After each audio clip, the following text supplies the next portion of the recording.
अध्यात्म को तो अपने जीवन से दिखाना होता है। हमने गुरु को सुना है, हमने रामायण को पढ़ा है, हमने वेद दर्शन उपनिषद को पढ़ा है, वे पढ़ा है तो दिखा दे, बोलने की जरूरत नहीं है ना। आपने क्या सुना है, क्या पढ़ा है, आप क्या हैं, ये बोलने की जरूरत नहीं है। आपके जीवन से उसको दिखा दो आप क्या हैं। तो लोग तो दिखाते नहीं है, बोलते बोलते हैं। मैं इतना सहन करती हूँ, परिवार के लोग, मेरे आसपास के लोग जो अत्याचार करते हैं, जो कुछ मेरे ऊपर बीती है वो कोई और अनुभव नहीं कर सकता। तो आपने कितना सहन किया ये बोलो मत, ये दिखा दो। तो माता सीता ने कितना सहन किया तो उन्होंने कोई लाउड स्पीकर लगा के थोड़े ना बताया, वो हमें दिख ही रहा है ना। क्योंकि जो व्यक्ति वहां पहुंचेगा उस व्यक्ति ने सहन किया है, जो पहुंचा नहीं उसने सहन कहाँ किया। वो सहन, उसको सहन करना नहीं कहते हैं। तो भगवान है सहन करने वाला। तो सहोसी सहो मई देही, आप सहनशील हैं, आप सहन करने वाले हैं, मुझे भी सहन करने वाला बना दीजिए। तो सहन करने वाले का मतलब क्या है वहां पर? भगवान हम सब के उल्टे पुल्टे कार्यों को देख के, अपराधों को देख करके, विचारों को देख करके भी विचलित नहीं होते हैं, अपनी भगवत्ता में बने रहते हैं और अपनी करुणा और अपनी कृपा भी हमारे ऊपर बनाए रखते हैं। इसको कहते हैं सहन करना। अंदर अंदर से हम कुढ़ रहे हैं, विचलित हो रहे हैं और कुछ कर नहीं पा रहे हैं, विवश हैं, तो वो तो मजबूरी है, उसका नाम सहन करना थोड़ी है। सहन करना तो बहुत बड़ी शक्ति है। सहन करना कमजोरी का लक्षण नहीं है। सहन करना तो बहुत प्रचंड शक्ति का लक्षण है। कोई बहुत ही शक्तिशाली व्यक्ति सहन कर सकता है, नहीं तो कम शक्ति वाला तो रिएक्ट करता है तुरंत, ईंट के बदले पत्थर। ये कम शक्ति की पहचान है।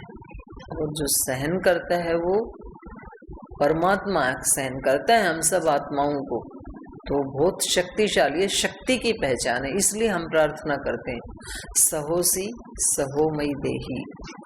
हम अपने गुरु को सहनशील मानते हैं।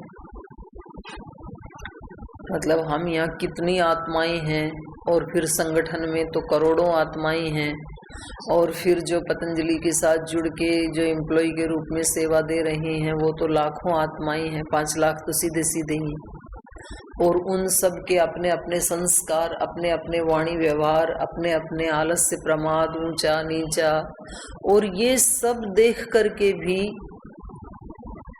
वो महान आत्मा विचलित नहीं होते हैं और अपनी करुणा से वंचित नहीं करते हैं हमें। इसको कहते हैं सहन करना। तो ये सहन करना शक्ति का प्रतीक है, ये कायरता का प्रतीक नहीं है। कई बार तो हम तो ऐसे बोलते हैं, हर व्यक्ति उनके पास जो जाता है वो यही बोलता है, बोल जी आप यदि उसको एक बार कह दो तो 2 मिनट में ठीक हो जाए। वो उन्होंने तबाही मचा रखी है। दूसरा जाता है वो उसके लिए बोलता है, बोले उसने तबाही मचा रखी है, आप उसको थोड़ा 2 शब्द बोल दो तो ठीक हो जाए। आपका 2 शब्द बोलने पड़ेंगे। अब वो शांति से सबका सुन लेते हैं और हर एक व्यक्ति के साथ न्याय करते हैं।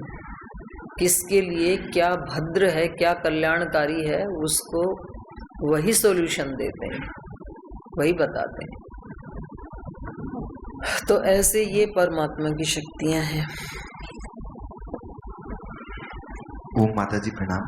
प्रणाम भाई। जटायु या संपाति ये पक्षी थे या वानरों जैसी जाति विशेष थी? यदि जाति विशेष थी तो 100 योजन कैसे देख सकते थे? पक्षी कहते हैं पक्ष वाले को, जैसे अपन न्याय दर्शन में पढ़ते हैं ना, भाष्य आदि, पूर्व पक्षी उत्तर पक्षी। तो पूर्व पक्षी का मतलब वहां पूर्व दिशा में बैठा हुआ पंख वाला पक्षी, ऐसा अर्थ थोड़ा ही है। और उत्तर पक्षी का मतलब उत्तर दिशा में बैठने, ऐसा नहीं। पक्ष होता है अपना एक सिद्धांत, तो जिसके अपने सिद्धांत हैं उसको पक्षी कहा है। तो एक ही शब्द के कई अर्थ होते हैं ना। जो आकाश में उड़ते हैं पंख वाले उनको भी पक्षी, क्योंकि उनके पास भी दो पंख हैं।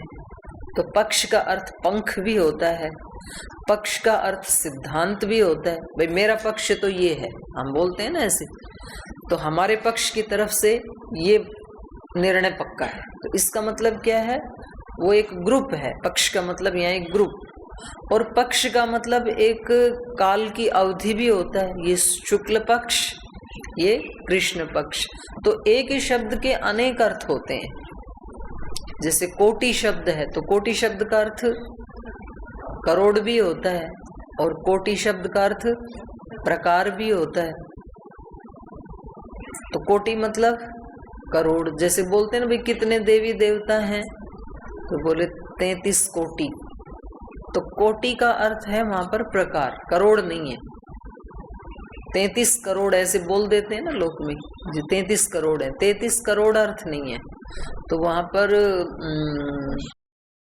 महर्षि दयानंद ने बताया उसमें सत्यार्थ प्रकाश में और ऋग्वेद आदि भाष्य भूमिका में, तो यहाँ कोटि का अर्थ है प्रकार। हम ऐसे बोलते हैं ना भाई ये कपड़ा बड़ी बेहतरीन कोटि का है, तो कोटि का मतलब प्रकार, बहुत बेहतरीन प्रकार का है। तो ऐसे ही यहाँ पर जटायु या संपाति आदि के बारे में जो पक्षी की बात कही जा रही है ना, तो ये उनके सिद्धांतों को लेकर के, भाई वो किसी एक सिद्धांत को लेकर के प्रामाणिक पुरुष थे, इसलिए उनको पक्षी कहते हैं। और जो आपने पूछा कि उनको 100 योजन का दिखाई देता है, तो 100 योजन का दिखाई देने का मतलब है कि केवल चर्म चक्षुओं से ही दिखाई दे, ऐसा नहीं है। एक तो वो बाज पक्षी, गिद्ध पक्षी है, उसको तो दिखाई देता ही है। तो क्योंकि जमीन पे जब कोई मरता है प्राणी और वो आकाश में कितने 100 योजन की ऊंचाई पे उड़ता है और उसको तुरंत पता लग जाता है, वो नीचे आकर के उसको खा के चला जाता है। यद्यपि आजकल वो प्रजाति लुप्त प्राय है, नहीं तो पहले तो कोई भी पशु पक्षी कोई मरते, पक्षी के लिए तो नहीं आता, वो पशु के लिए ही आता। बड़े बड़े जो पशु मरते हैं, गाय भैंस आदि, तो आकर के तुरंत सफाई करके चले जाते थे, बात खत्म। अब सड़ता रहता है, पोल्यूशन होता रहता है।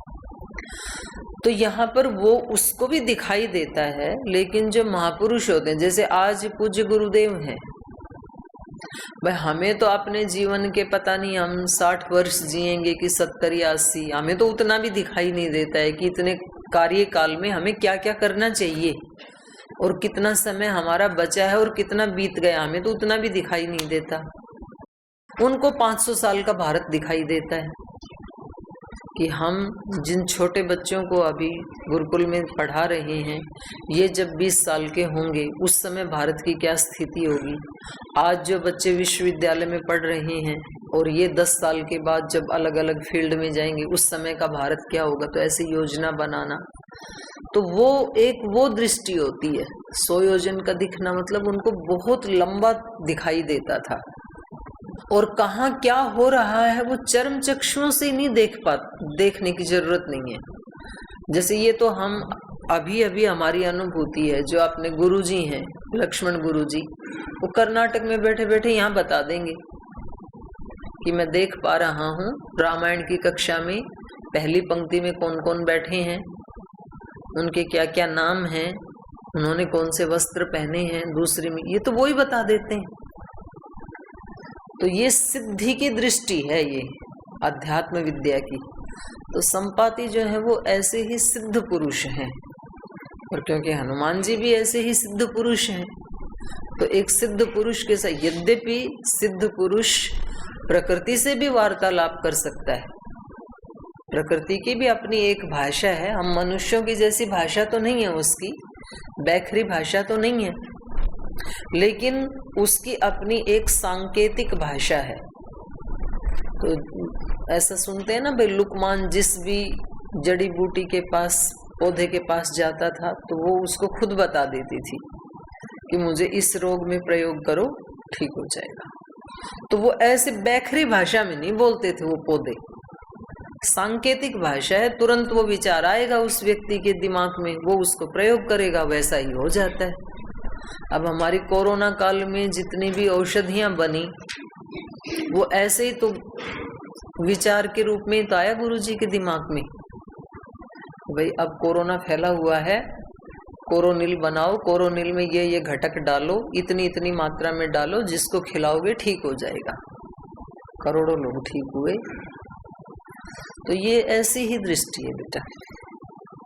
अभी भगवान श्री राम के प्रारब्ध कर्मों की बात चल रही थी, तो भगवान श्री राम भी स्वयं अरण्य कांड सर्ग 33 श्लोक नंबर 18 में कहते हैं, पूर्वम मया नूनम अभीप्सितानि पापानि कर्माणि असकृत कृतानि, यानी पूर्व जन्म में निश्चय ही मैंने एक के पश्चात एक पाप किए होंगे, उन्हीं का फल मुझे आज मिल रहा है।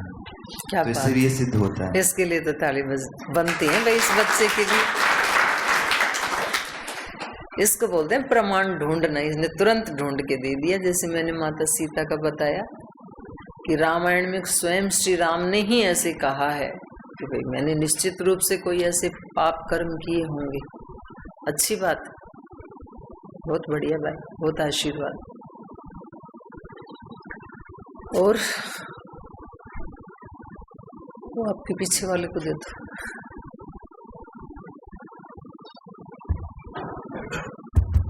ओम माता जी, जय स्पर्श जी माता जी। पूज्य स्वामी महर्षि दयानंद जी ने 16 संस्कार जो किए थे, उसमें अंतिम संस्कार में अग्नि संस्कार का विधान भी किए थे कि या फिर जो मिट्टी में दफनाते हैं वो भी? नहीं, मिट्टी का तो जिक्र नहीं है, वहाँ तो अग्नि का ही है। माता जी आज तो मतलब अग्नि संस्कार और दोनों वो भी करते हैं, मिट्टी में भी दफनाते हैं आजकल। मतलब वो उनकी गुरु परंपरा से चला आता है भाई। गुरु परंपरा भी तो बहुत सारी है ना भारत में। तो उनके गुरुजी को भी मिट्टी में दफनाया था, फिर उनके गुरुजी को भी, तो परंपरा से करते हैं, कोई बात नहीं है।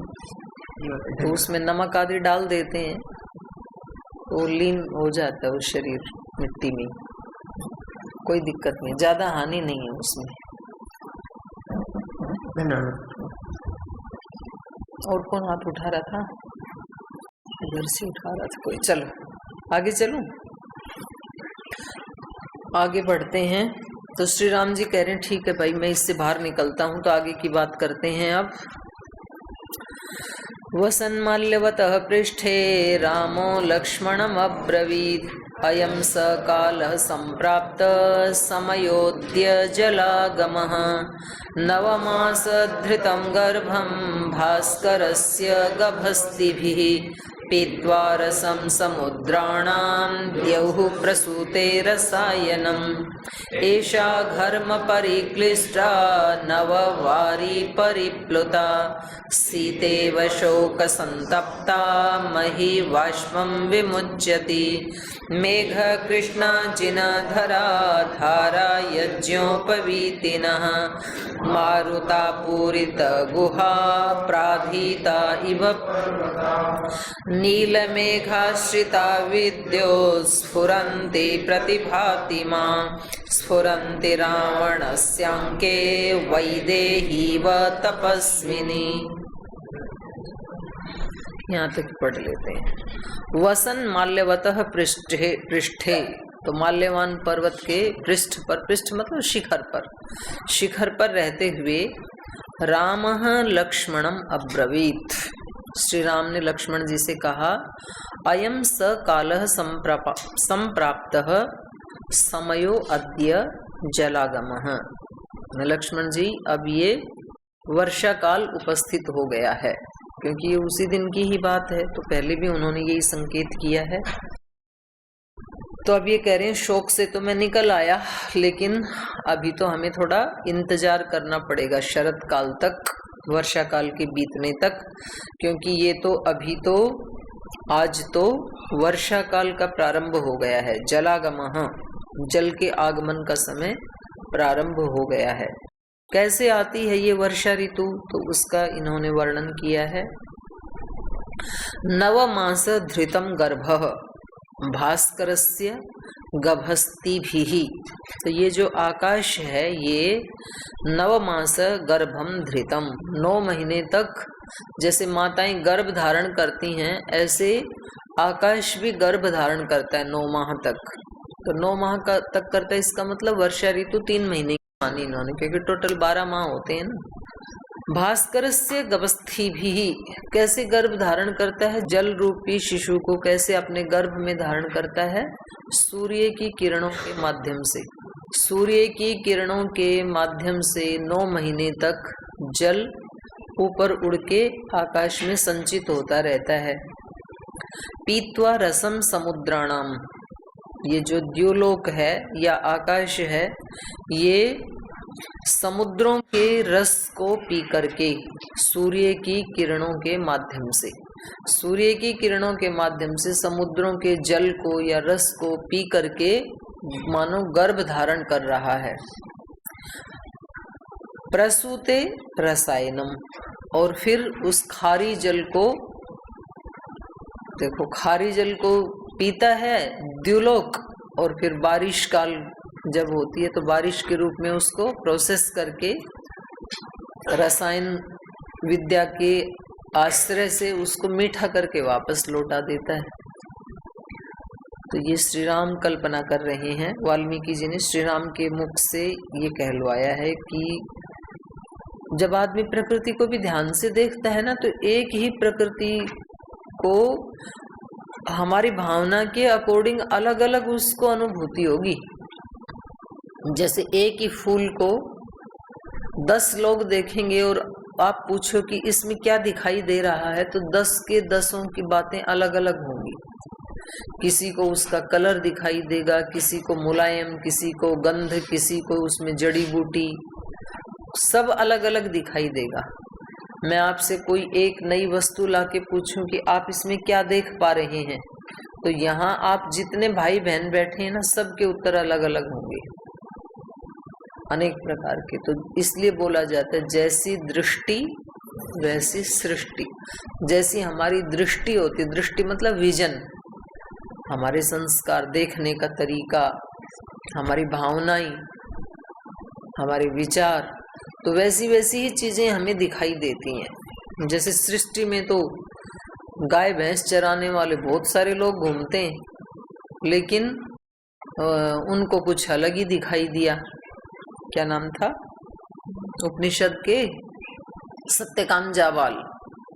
सत्यकाम जावाल को कुछ अलग ही दिखाई दे रहा था। उनको सूर्य भी उपदेश दे रहे थे, वायु भी उपदेश दे रही थी उनको, ये खुला आकाश भी, ये धरती माता भी। तो भगवान का तो ज्ञान वेद तो है ही है, लेकिन भगवान का ज्ञान, भगवान का वेद, ये खुली सृष्टि भी है, ये भी हमें उपदेश देती है। पर हमारे पास टाइम कहाँ है देखने का। हम तो अपनी गाड़ी में बैठ के जाते हैं पूरी स्पीड से, इधर उधर खेत में देखने का, पेड़ पौधों से बात करने का, सीखने का टाइम कहाँ है। या हम तो पैदल भी जाएं तो अपने दोस्तों के साथ, भाई बहनों के साथ गप्पे लड़ाते हुए जाते हैं। हमारे पास टाइम कहाँ है प्रकृति को देखने का, या उससे कुछ सीखने का, या ये पूछने का। मैं सच्ची बता रही हूँ, मैं 1 साल रही 99 से 2000 तक। एक कर्नाटक में एक गुरुजी थे, पूज्य स्वामी ब्रह्मदेव जी, जो स्वामी निर्मलानंद जी की मैं बात बताती हूँ, उनके आश्रम में। उनका शरीर तब पूरा हो गया था। उनके शरीर के रहते समय भी मैं उनसे 3-4 बार मिली हूँ, लेकिन उसके बाद क्योंकि महाभाष्य काशिका आदि सब संपन्न हो गए थे, पढ़ाई BA MA PhD सब पूरी हो गई थी तो डिग्री लेके बैठे थे, अब करेंगे क्या ये सोच रहे थे। तब मैं 1 साल वहां पे रही। तो वहां जो गुरुजी थे, वो बगीचे में मैं कभी झाड़ू लगाती, कुछ सेवा तो करनी होती है जहाँ रहते हैं, तो वो मेरे को तुरंत बीच में से टोक के पूछते थे कि आप झाड़ू लगाते समय इनके पेड़ पौधों के साथ क्या बात कर रही हैं। तो मैं एकदम से चौंक जाती थी, मैं तो कुछ भी बात नहीं कर रही हूँ। तो फिर पूछते, आप यहीं हैं या बेंगलुरु में हैं या हरियाणा में हैं या हरिद्वार में हैं, कहाँ हैं आप? तो फिर मैं तुरंत, नहीं गुरुजी मैं यहीं हूँ। तो यहाँ होती नहीं थी, जब वो बोलते तब आती थी, उससे पहले तो पता नहीं कहाँ कहाँ होती थी। विचार चलते हैं ना हमारे चित्त में। तो फिर वो कहते थे कि आप इनसे बात करो, फूलों से, इन पौधों से। तो अब मैं क्या बात करूं गुरुजी, मुझे तो कोई बात करनी नहीं आ रही है, तो आप ही बताइए इनसे कैसे बात करें। तो फिर उन्होंने उस फूल को दिखा के कहा, ये फूल ऐसे कह रहा है आपको, मैंने तो अपनी पूरी जो मेरे अंदर शक्ति थी उसको अभिव्यक्त कर दिया, मैं तो सुगंध बिखेर रहा हूं, मैं तो खिल गया, आप कब खिलोगे, ये पूछ रहा है आपसे। तब मेरे को समझ में आया कि प्रकृति से भी कैसे बात की जाती है। तो जो साधक होते हैं वो तो देखो कहीं से भी कुछ भी सीखते हैं। तो ये सारी प्रकृति भगवान का ही एक रूप है, भगवती माता का ही रूप है, उनकी सृष्टि है। तो ये इसको जो अपने डोमेट वाले गुरुजी थे वो इसको नाम देते थे, दो शब्द बोलते थे ना, वो भगवान का नहीं हैं, ना ना ना सेवा सुमिरन नहीं, एक ब्रह्म के दो रूप, मतलब वो जो एग्जैक्ट उनके शब्द थे वो मेरे चित्त में अभी नहीं आ रहे।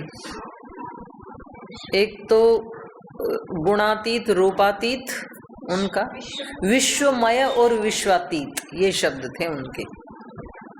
भगवान के दो रूप हैं, एक विश्वमय रूप जो ये दिखाई दे रहा है पूरा विश्व, उसमें प्रकृति, मनुष्य, पेड़ पौधे, पंछी सब आ गए, ये क्या है भगवान का विश्वमय रूप। और एक रूप है जो इससे अतीत है, विश्वातीत। हम सब के भी दो दो रूप हैं, एक तो जो दिखाई दे रहा है हमारा दृश्य रूप में स्थूल बॉडी, जिसको अन्नमय कोश की चर्चा कर रहे थे हम उस दिन, एक तो ये रूप, और एक इसके बियॉन्ड, जो इसके बियॉन्ड भी तो एक रूप है, नहीं तो डेड बॉडी। तो अगर यही हमारा रूप होता तो जिस दिन हमारे शरीर की डेथ हो गई तो उस दिन भी फिर हमें सोचना चाहिए था, बोलना चाहिए था, देखना चाहिए था। तो कोई तो ऐसा अस्तित्व है जो इसमें इस समय हमें दिखाई नहीं दे रहा है। तो ये पेड़ पौधे, पक्षी, ये सब भगवान का ही रूप है, पर हम उनसे बात करना जानते नहीं हैं। तो श्री राम बात करना जानते हैं, तो वो बात कर रहे हैं, तो उनको दिखाई दे रहा है, उनको मालूम पड़ रहा है कि द्युलोक भी 9 माह तक ऐसे ही इस जल को अपने उदर में संचित करके रखता है, जैसे कोई माता अपने उदर में शिशु को अपने गर्भ में रखती है और फिर एक तैयार करके उसकी वो प्रसूता होती है तो समर्पित कर देती है प्रकृति को। तो ऐसे ही ये जो आकाश है या द्युलोक है, ये सूर्य की किरणों से समुद्रों के या नदी आदि के रस को, जल को पीता रहता है और फिर रसायन के रूप में माने मीठा करके उसको गुणकारी बना करके वापस बारिश के रूप में बरसा देता है। तो ये कितना बड़ा उपकार है ना। जैसे छोटे बच्चे को देख के उसके जन्म के ऊपर कितने लोग प्रसन्न होते हैं, और जो उससे संबंधित नहीं है, जिनके साथ उस बच्चे का रक्त का संबंध नहीं है, ऐसे व्यक्ति भी जब बच्चे के संपर्क में आते हैं तो उनको बच्चा अच्छा ही लगता है ना। और बच्चा तो मनुष्य का क्या, पशु पक्षियों का बच्चा भी बहुत अच्छा लगता है। जब छोटा बच्चा होता है तो हम कितने खुश होते हैं। तो ऐसे श्री राम हमें बता रहे हैं कि जब वर्षा काल आता है तो वर्षा को देख करके भी हमें ऐसे ही खुश होना चाहिए। एषा घर्म परिक्लिष्टा नववारी परिप्लुता सीतेव शोक संतप्ता मही वाष्पम विमुच्यति। अब क्योंकि इनके मन में माता सीता के वियोग का दुख भी है तो वो भी अभिव्यक्त कर रहे हैं। प्रसन्नता होगी तो प्रसन्नता अभिव्यक्त करेगा प्रकृति के माध्यम से व्यक्ति, और यदि कष्ट है तो कष्ट को अभिव्यक्त करेगा। तो ये कह रहे हैं कि इनको ये जमीन कैसे दिखाई दे रही है, सीता माता की तरह। एषा मही, ये जो पृथ्वी है ये घर्म परिक्लिष्टा, घर्म मतलब घाम, घाम मतलब ताप, धूप, सूर्य का प्रकाश। तो इधर हरियाणा राजस्थान में तो घर्म से ही अपभ्रंश होकर के घाम शब्द बन गया। सूर्य के प्रकाश को घाम बोलते हैं उधर, घाम में बैठो, घाम में सुखा दो चीज को, तो घाम है घर्म।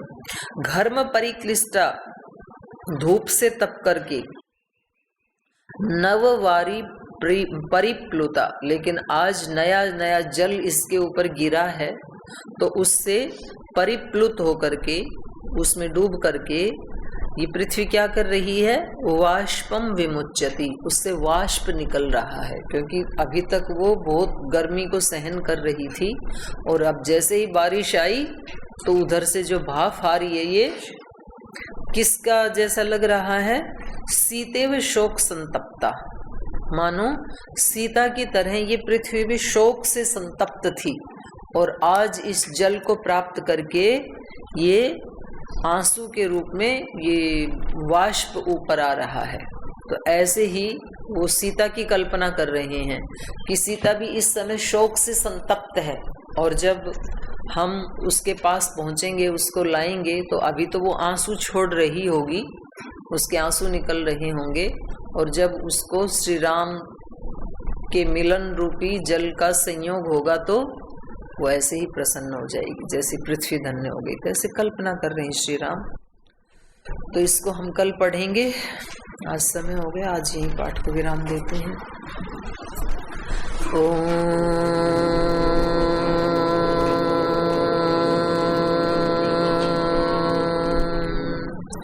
शांति शांति शांति। श्री गुरुभ्यो नमः। ऐसे मेरे राम, ऐसे है मेरे राम, ऐसे है मेरे राम, ऐसे है मेरे राम। विनय भरा हृदय करे सदा जिन्हें प्रणाम, ऐसे है मेरे राम, ऐसे है मेरे राम।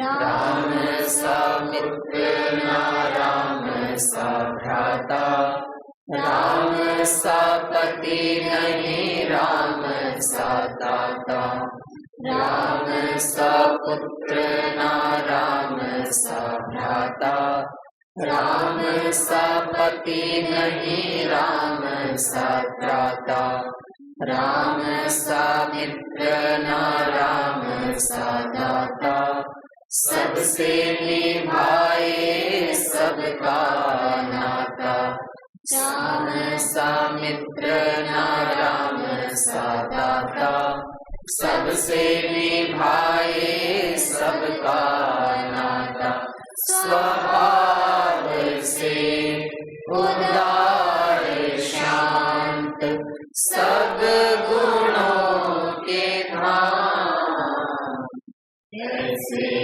है मेरे राम, ऐसे है मेरे राम।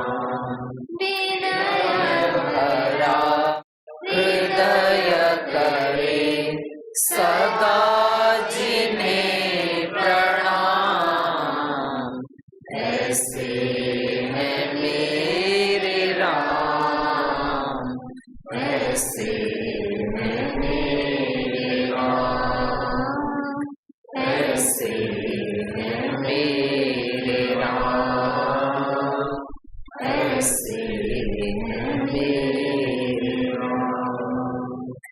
ओम श्री गुरुभ्यो नमः।